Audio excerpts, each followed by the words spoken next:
Hello guys. आज हम लोग करने वाले हैं एसीसी F8 यानी कि आप इसको कह लो double A audit and insurance. One shot करेंगे और कैप्लिन पॉकेट नोट्स में से करने वाले हैं। आपको अगर देखें तो चैप्टर्स हमारे सामने 12 चैप्टर्स जो हैं वो पॉकेट नोट्स में दे रखे हैं। ठीक है, वो अपडेटेड बुक है। तो ये 12 चैप्टर्स हैं। ये 12 के 12 चैप्टर्स की आपको वीडियो पूरी प्लेलिस्ट वगैरह सब दिख जाएगी। और पूरे 12 चैप्टर्स हम लोग कवर करेंगे। एक भी चीज़ मिस नहीं करेंगे। बस आपसे एक्सपेक्टेशन है ये रखूँगा कि आप लोग जो है वो सिलेबस एक बारी कंप्लीट रखो भाई, क्योंकि ये जो है वो रिवीजन वीडियो होने वाली है। तो इसमें मैं फटाफट से चीज़ें कराने की कोशिश करूँगा। एक ऐसी कह लो रिवीजन, ठीक है, कि रिवीजन मैं आपको कराऊँगा कि आप लोग अगर पेपर से पहले पढ़ रहे हो या फिर आपको कोई कॉन्सेप्ट याद नहीं आ रहा, तो आप फटाफट से ये वन शॉट वीडियो देखो, रिवीजन वीडियो देखो। कॉन्सेप्ट मतलब वापस से दिमाग में आएँगे और वापस अपनी प्रैक्टिस शुरू कर दो। ठीक है, बाकी यही है मेरा मेन एम कि यार आप लोगों को समझ में आ जाए सारी चीज़ें अच्छे से और आपकी थोड़ी हेल्प हो जाए और अच्छे नंबर आ जाए। बाकी chapter number 1 introduction to assurance, इसको फटाफट से स्टार्ट करते हैं। Okay, so chapter number 1 introduction to assurance, फटाफट से स्टार्ट करते हैं। ये सारे जो हैं आपको एलिमेंट जो हैं वो दिख रहे होंगे। ये सब चीज़ें हम इसको पढ़ने वाले हैं। ज़्यादा बड़ा चैप्टर नहीं है, स्टार्टिंग का चैप्टर है। एश्योरेंस के बारे में बात कर लें अगर हम यहीं पे थोड़ी सी, तो एश्योरेंस होता है मतलब आप किसी को एक तरह से एश्योर कर रहे हो, कोई मतलब कह रहे हो कि जो बंदा है सामने वाला, अगर कोई चीज़ को आप गारंटी के दे रहे हो, ऐसी चीज़ें कि हाँ वो आप पे भरोसा कर सकते हैं। ठीक है, थोड़ा ये सब चीज़ें। बाकी अगर हम इसको थोड़ा डिटेल में पढ़ना चाहें तो एलिमेंट की बात करते हैं कि एलिमेंट ऑफ एश्योरेंस एंगेजमेंट में क्या क्या एलिमेंट्स होते हैं। तो purpose of assurance is to increase the confidence, जैसे कि मैंने आपको बताया था कि हाँ बंदे को कॉन्फिडेंस दे रहे हैं of the user in the subject matter being relied upon.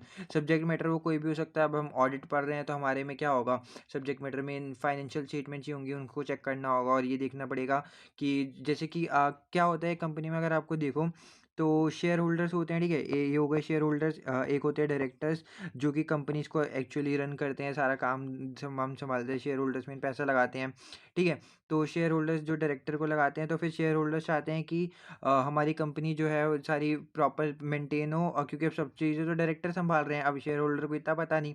तो वो चाहते हैं कि एक बाहर वाले बंदे आएँ, जो इनको कहते हैं हम ऑडिटर की टीम। ऑडिट की टीम आएगी, वो सब चेक करेगी फाइनेंशियल स्टेटमेंट की जो भी डायरेक्टर ने काम किया है वो सही किया है या फिर नहीं। इससे क्या होगा, इस शेयर होल्डर को एश्योरेंस मिल जाएगी, कॉन्फिडेंस आ जाएगा कि हाँ ये जो डायरेक्टर काम कर रहे हैं वो सही कर रहे हैं, या अगर कोई गलत कर रहे हैं तो फिर वो शेयर होल्डर जो है वो उन पे एक्शन ले सकते हैं, क्योंकि मेन जो है वो शेयर होल्डर ही हैं, ओनर्स होते हैं कंपनी के। तो वो जो सब हैं एक्शंस ले सकते हैं। ठीक है, तो इसी से रिलेटेड जो है हम पढ़ने वाले हैं थ्री पार्टी इन्वॉल्वमेंट। एक होता है प्रैक्टिशनर, एक होता है इंटेंडेड यूजर और एक होता है responsible party. Practitioner basically auditor होता है, क्योंकि हम ऑडिट इंश्योरेंस पढ़ रहे हैं तो हम इससे रिलेटेड पढ़ेंगे। तो प्रैक्टिशनर वो होता है जो ये प्रैक्टिस कर रहा होता है, जैसे कि performs an independent examination of the subject matter, जैसे कि हमारे केस में फाइनेंशियल स्टेटमेंट की ऑडिट करनी होती है against the suitable criteria and provides a written assurance report. Suitable criteria like IFRS हो गया, तो ये देखना चाहिए कि आईएफआरएस के अकॉर्डिंग ही सारी फाइनेंशियल स्टेटमेंट बन रही है, कोई फ्रॉड्स वगैरह एरर्स वगैरह नहीं हो रहे। और प्रैक्टिशनर कौन होगा, हमारा ऑडिटर, जो भी आपका ऑडिट करेगा कंपनी का। ठीक है, और उसके बाद एक होता है इंटेंडेड यूजर। इंटेंडेड यूजर जैसे कि शेयर होल्डर। शेयर होल्डर ही हमारा मेन यूजर है, जिसको हमारी ज़रूरत किसको है, यूज़र को, क्योंकि वही चाहता है कि यार उसके हम फाइनेंशियल स्टेटमेंट चेक करें। तो ये हो गया इंटेंडेड यूजर, ऑडिटर हो गया प्रैक्टिशनर। और रिस्पॉन्सिबल पार्टी कौन है, एग्जाम्पल डायरेक्टर। जैसे कि किसके लिए हम कर रहे हैं, क्यों किससे हम चेक करना चाहते हैं, वो डायरेक्टर का है, क्योंकि prepare of the subject matter. जैसे फाइनेंशियल स्टेटमेंट्स कौन बनाता है, ये सब चीज़ें कौन करता है, डायरेक्टर करते हैं। तो ये सब चीज़ें होती हैं थ्री पार्टी इन्वॉल्वमेंट। इसके बाद सब्जेक्ट मैटर की बात करें तो ये यहाँ पर है the information being examined example financial statements. तो जो जो चीज़ एग्जामिन की जाती है वही सब्जेक्ट मैटर होता है। हमारे केस में क्या एग्जाम्पल है, फाइनेंशियल स्टेटमेंट्स। बाकी और कुछ भी चीज़ एग्जामिन करी जा सकती है। सूटेबल क्राइटेरिया, जैसे कि subject matter is judged again the criteria, जैसे कि मैंने आपको बताया आईएफआरएस। और भी क्राइटेरिया हो सकता है, डिपेंड करता है क्या क्या सिचुएशन है। ठीक है, sufficient and appropriate evidence. Sufficient का मतलब होता है क्वांटिटी में और अप्रोप्रिएट का मतलब होता है क्वालिटी। तो एक चीज़ जितनी क्वांटिटी में हो उतनी अच्छे से क्वालिटी भी होनी चाहिए। तो to provide a basic for the conclusion, मतलब जो भी अगर कोई भी कंक्लूजन में पहुंचते हो तो सारी चीज़ों को अच्छे से चेक करो। मतलब ये नहीं कि अगर 1000 चीज़ें हैं तो 1000 में से 10 चीज़ें चेक करो, बस आप कंक्लूजन पे पहुंच गए। अच्छा खासा सैंपल भी लो और उसी में से अच्छी क्वालिटी वाला भी लो। ठीक है, return assurance report expressing conclusion opinion. Return मतलब होता है कुछ आप लिखावट में दे दो रिपोर्ट। रिटर्न जो होती है वो ज़्यादा रिलायबल मानी जाती है एज़ कम्पेयर टू अगर आप ओरल समझो। ठीक है, इसके बाद दो एश्योरेंस दो टाइप की आती हैं। एक होता है रीज़नेबल और एक होता है लिमिटेड। ठीक है, एक बात याद रखना है, ऑडिटर जो भी होते हैं वो कभी भी 100% आपको गारंटी नहीं देंगे कि भाई हाँ, हमने जो है फाइनेंशियल स्टेटमेंट चेक कर लिए हैं और फाइनेंशियल स्टेटमेंट एकदम सही है, इसमें एक भी गलती नहीं है, ठीक है। 100% कभी भी नहीं देते, ये बात आप याद रखना, ठीक है। और अब इसके बाद अगर हम ये चीज़ ध्यान रखें तो एक होता है रीजनेबल, एक होता है लिमिटेड। रीजनेबल में क्या होता है, प्रैक्टिशनर यानी कि जो ऑडिटर होता है वो गैदर करता है सफिशिएंट अप्रोप्रिएट एविडेंस, यानी कि क्वांटिटी और क्वालिटीज जो भी मतलब उसको गैदर करना होता है उसको गैदर करेगा। Does enough work to be able to draw reasonable but not absolute. Absolute मतलब क्या हो गया, ये 100% आपको गारंटी नहीं देगा, लेकिन रीजनेबल होगा, मतलब हाँ ज़्यादातर अगर मान लो कि 100% में से जो 95% जो चीज़ें होंगी वो उसकी सही रहेंगी, ठीक है। लेकिन वो ये नहीं कहेगा कि हाँ भाई मैं तुम्हें पूरा गारंटी देता हूँ, कोई फाइनेंशियल स्टेटमेंट में गलती है ही नहीं, ऐसा नहीं होगा। थोड़ी गलती हो सकती है, इसलिए वो कहता है हाँ रीजनेबल एश्योरेंस है, ज़्यादातर ठीक ही है, ओके। या फिर ऐसा कह देगा कि नहीं भाई बिल्कुल ही ठीक नहीं है, लेकिन ये नहीं कहेगा कि नहीं बहुत पूरी ठीक है, ओके, वो एब्सोल्यूट में चला गया। कंक्लूड करता है that the subject matter confirms in all material respect with identified suitable criteria, वही सारे आईएफआरएस फॉलो कर रहे हैं या फिर नहीं कर रहे हैं, और gives a report in the form of a positive statement of opinion. Positive का मतलब होता है कि बता दे गया तो जो हमारी फाइनेंशियल स्टेटमेंट है वो पूरी अच्छी से बनी है या पूरी बेकार सी बनी है, ये नहीं बोलेगा कि बीच बीच में है, ठीक है। पूरा पॉजिटिव ओपिनियन देगा, या तो एकदम सही या तो एकदम गलत। वहीं पे लिमिटेड एश्योरेंस जो होती है वो इसमें प्रैक्टिशनर क्या करता है, यहाँ पे भी गैदर करता है sufficient appropriate evidence to be satisfied that the subject matter is plausible in the circumstances. वही जो क्वांटिटी क्वालिटी लेनी होती है वो यहाँ पर भी लेता ही है, लेकिन यहाँ पर क्या करता है, gives a report in the form of negative statement. और नेगेटिव स्टेटमेंट क्या होती है, nothing has come to our attention. इसका मतलब ये है कि ऑडिटर को खुद को ही समझ में नहीं आया कि उसने मतलब सारी टेस्टिंग कर ली, balance sheet, profit and loss, ये सब चीज़ें चेक करी, टेस्ट करा, लेकिन उसको क्या बताया भाई, उसको खुद को समझ में नहीं आ रहा कि कोई फ्रॉड है या फिर नहीं। उसको फाइनेंशियल स्टेटमेंट देख के समझ ही नहीं आ रहा है यहाँ पे फ्रॉड है, एरर है, सब कुछ सही बना है, सब कुछ गलत बना है, ठीक है। तो ये जो होता है वो अच्छा नहीं माना जाता और कंपनी के लिए भी अच्छा नहीं रहता कि अगर एक ऑडिटर जो है वो नेगेटिव ओपिनियन दे। नेगेटिव ओपिनियन बेसिकली इसलिए वजह से भी आ सकता है कि कंपनी वाले ज़्यादा प्रूफ वगैरह नहीं दे रहे, सबूत नहीं दे रहे कि हाँ भाई अगर ऑडिटर कह रहा है कि मेरे को ये सब चीज़ें चेक करनी है, कंपनी वाले मना कर दे रहे हैं। Lack of sufficient appropriate evidence हो सकता है कि ये सारी जो चीज़ें उनको चाहिए वो नहीं मिल रही है, या फिर कुछ भी हो सकता है। तो ऑडिटर क्या देगा, नेगेटिव ओपिनियन, और इसकी वजह से क्या होगा, लिख देगा nothing has come to our attention, जो कि अच्छी बात नहीं मानी जाती। अगर रीजनेबल का एग्जांपल देखोगे तो स्टैट्यूटरी ऑडिट और ये सब एग्जांपल जो हैं वो आपके लिमिटेड एश्योरेंस के हो जाएंगे। अगर हम आगे बढ़ें तो यहाँ पर 3 टर्म्स आती हैं, ये भी आपको पता होनी चाहिए। एक होती है अकाउंटेबिलिटी, एक होती है स्टीवर्डशिप और एक होती है एजेंसी। ये सब आप लोगों ने पहले वाले पेपर्स में भी पढ़ रखे हो। अकाउंटेबिलिटी बेसिकली का मतलब होता है आंसरेबल, कि आप किसको जवाबदेही दे सकते हो। तो जो भी people in positions of power, जिनके पास भी पावर होती है, can be held to account for the action. मतलब मान लो अगर कोई बंदा डायरेक्टर है, डायरेक्टर के पास बहुत सारी पावर होती है, तो ऑब्वियस सी बात है अगर वो कुछ भी काम करेगा और गलत होगा तो ये अकाउंटेबल तो होगा, आंसर उसको देना पड़ेगा कि ये गलती करी है तो क्यों करी है, इसकी वजह से क्या हो सकता है और आगे इसको कैसे सुधार सकते हो। जैसे directors are accountable to the shareholder, वही जैसे कि मैंने आपको बताया, for the decision they make in relation to the company. अब कोई भी जो भी डिसीजन ले रहे हैं, डायरेक्टर्स ले रहे हैं, तो उनको बताना पड़ेगा शेयर होल्डर को कि वो ये सब डिसीजन क्यों ले रहे हैं, क्या कंपनी का इसका भला है या फिर खाली डायरेक्टर का भला है। और वहीं पे स्टीवर्डशिप, इसके अंदर क्या होता है, the responsibility to take good care of resources. इसमें जो है वो रिस्पॉन्सिबिलिटी होती है कि जो भी जितने भी रिसोर्सेज कंपनी के अंदर प्रेजेंट हैं उसको अच्छी तरीके से ध्यान रखा जाए। जिसको कहते हैं फिड्यूशियरी रिलेशनशिप, एक तरह से आप इसको कह लो लीगल रिलेशनशिप होता है दोनों पार्टीज के बीच में। इसमें क्या होता है, डायरेक्टर और वही, अभी बेसिकली हम क्या पढ़ रहे हैं, डायरेक्टर और शेयर होल्डर के बीच में, तो ये सब 3 टर्म्स जो आती हैं। Directors are the stewards of the company, वही जो है डायरेक्टर्स जो हैं वो स्टीवर्ड होते हैं कंपनी के। Are required to produce financial statement giving an account of their stewardship. इसी वजह से क्या करते हैं वो डायरेक्टर जो है वही सारी फाइनेंशियल स्टेटमेंट बनाते हैं। इसकी वजह से क्या दिखता है कि ये स्टीवर्डशिप कर रहे हैं, एक दोनों के बीच में, डायरेक्टर और शेयर होल्डर दोनों के बीच में क्या है, एक फिड्यूशरी रिलेशनशिप है, लीगल रिलेशनशिप है, और ये जो है फाइनेंशियल स्टेटमेंट बना के ये सब चीज़ें भी दिखाते भी हैं कि हाँ हम ये सब कर रहे हैं, उनके बेसिस पे हम काम कर रहे हैं। और एजेंसी, इसमें प्रिंसिपल एजेंट का रिलेशनशिप आता है, जहाँ पे एक पार्टी होती है प्रिंसिपल, जो कि एम्प्लॉय करती है दूसरी पार्टी को। जैसे कि अगर हम कंपनी केस में देखें तो शेयर होल्डर और डायरेक्टर, शेयर होल्डर जो होता है वो प्रिंसिपल होता है, डायरेक्टर जो होता है वो एजेंट होता है। प्रिंसिपल एजेंट को अपॉइंट करता है, यानी कि शेयर होल्डर जो होता है वो डायरेक्टर को अपॉइंट करता है to perform a task of their on their behalf. मतलब जो शेयर होल्डर नहीं कर सकते वो डायरेक्टर को अपॉइंट कर देते हैं।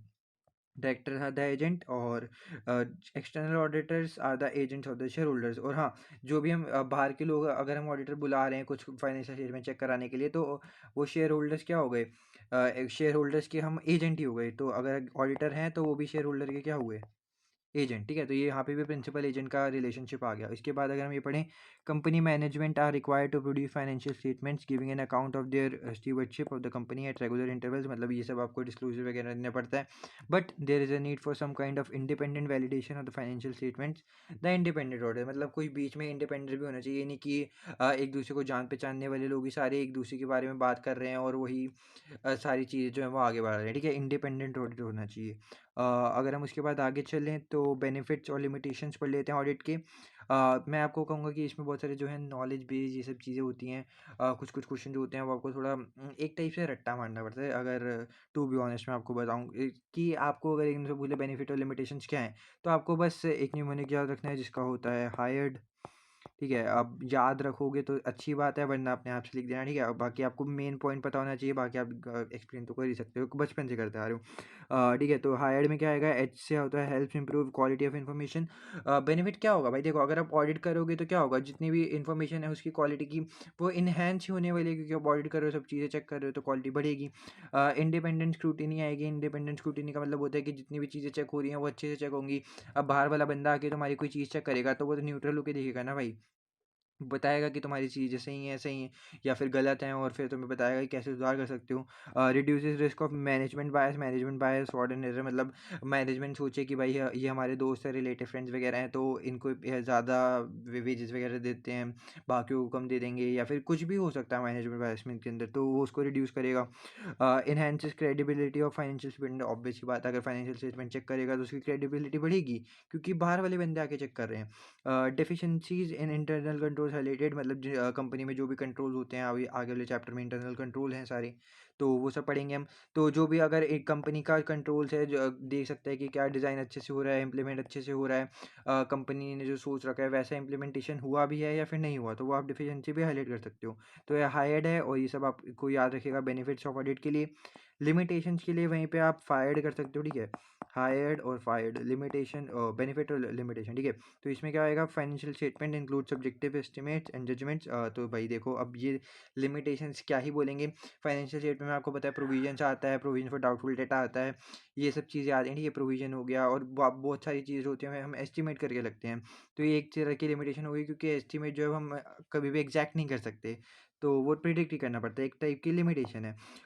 Inherent limitation of internal control, कोई कोई कंट्रोल की इनहेरेंट अंदर ही जो होती है वो लिमिटेशंस रहती है, जिसको नहीं जाना पहचाना आइडेंटिफाई नहीं किया जा सकता। Representations from management not reliable, obvious सी बात है यार, देखो अब मैनेजमेंट आपको जो भी इन्फॉर्मेशन देगी आप उस पर रिलाई करना बहुत मुश्किल है, क्योंकि यार अब मैनेजमेंट अपने खिलाफ थोड़े बोलेगी कि हाँ हम ये काम जो है वो गलत करते थे, ये काम जो है वो सही करते थे, तो ऑब्वियस सी बात है यार कि उनके जो भी इन्फॉर्मेशन देंगी, जो भी रिप्रेजेंटेशन देंगी, उस पर रिलाई नहीं करना चाहिए, तो ये एक आपकी लिमिटेशन हो जाएगी।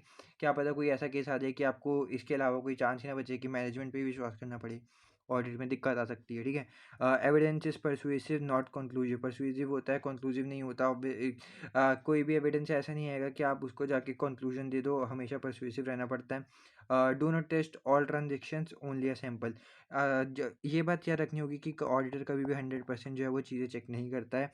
ये तो अगर आप हाँ एक्सपेक्टेशन गैप में भी आप लोगों को पढ़ना है, जो भी हम आगे एक 4 पॉइंट लिखे हुए हैं, तो ऑडिटर जो है हमेशा क्या करता है, 100 के अंदर में से कोई भी सैंपल सेलेक्ट कर देगा, वो तो उसके जजमेंट पे बेस करता है और रिस्क देख के करता है कि उसको कितनी जो है वो सैंपल सही सेलेक्ट करना चाहिए। मान लो 100 में से उसने 60% कहा कि करूँगा, 40% जो है वो नहीं करेगा, ये उसकी जजमेंट है। इसको इतने सब कंपनी को आइडेंटिफाई करा, स्केप्टिसिज्म लगाया, ये सब चीज़ें करी, तो उसको लगा कि भाई 60% जो है वो मैं सैंपल चेक करूँगा तो बहुत है, और 40% को नहीं करा, और हो सकता है कि जो 40% को नहीं करा उधर ही रिस्क निकल गया, फ्रॉड निकल गया, ठीक है? तो ये थोड़ी सी लिमिटेशन है। और बाकी अब एक्सपेक्टेशन गैप क्या होते हैं ये पढ़ते हैं, कि हम लोगों को क्या लगता है कि ऑडिटर क्या करता है और असल में वो क्या करता है, ठीक है? तो बीच में गैप, ऑडिटर टेस्ट एवरीथिंग, हमको क्या लगता है कि ऑडिटर सब कुछ चेक करता है, जबकि ऐसा नहीं होता, हमने पढ़ा है सैंपल के बेसिस पे करता है, ठीक है? Auditor detects all fraud and error, और ऑडिटर जो है वो सारे फ्रॉड एंड एरर उसको आइडेंटिफाई नहीं करने हैं भाई, ये सब कंपनी का काम है, फ्रॉड क्या है, एरर्स क्या है, ये सब कंपनी डिटेक्ट करेगी। वो बस देखता है कि आपके फाइनेंशियल स्टेटमेंट जो है वो ट्रू और फेयर हैं या फिर नहीं है। वो बस ये देखेगा, ये नहीं देखेगा कि क्या तुम्हारी कंपनी में फ्रॉड है, क्या तुम्हारी कंपनी में एरर है, ठीक है। Auditor confirm the company is going concern का मतलब होता है कि अगर कंपनी जो अभी चल रही है वो आगे फोर्सिएबल फ्यूचर में भी चलनी चाहिए, यानी कि मतलब कम से कम 1 साल तो मानते हैं, ठीक है, कि 1 साल से ज़्यादा ही चलेगी। और गोइंग कंसर्न है, ये तो नहीं कि कंपनी इतना ज़्यादा कर्जे में डूब गई, इतना ज़्यादा इंसॉल्वेंट हो गई कि आगे कंपनी चलने के लायक ही नहीं है, ठीक है। तो ऑडिटर कंफर्म करता है company is a going concern, तो उनको लगता है कि ये ऑडिटर ये कंफर्म करेगा कि गोइंग कंसर्न है, जबकि ये काम ऑडिटर का नहीं होता। Auditor prepare the financial statement, सबसे बड़ी गलतफहमी, ऑडिटर कभी भी प्रिपेयर नहीं करता है भाई, ये बात याद रखो, प्रिपेयर कभी भी नहीं करेगा। वो क्या करता है, बस रिव्यू करता है, मॉनिटर करता है चीज़ों को, अब प्रोसीजर लगाता है, सब चीज़ें देखता है, कभी भी वो चीज़ प्रिपेयर नहीं करता। तो यहाँ पे जितनी भी चीज़ें लिखे हैं वो ये सब चीज़ ऑडिटर नहीं करता है, इसका उल्टा ही होता है। और इसी के साथ हमारा चैप्टर नंबर 1 जो है वो ख़त्म हो गया है, ठीक है। इसके बाद हम आगे पढ़ेंगे, और फिलहाल के लिए अगर वीडियो अच्छी लगी हो तो आप चैनल को सब्सक्राइब कर सकते हो, वीडियो को लाइक कर सकते हो, और इसी की तरह वीडियो आपको मिलती रहेंगी। बाकी मिलते हैं नेक्स्ट चैप्टर में। Thank you so much for watching, bye bye.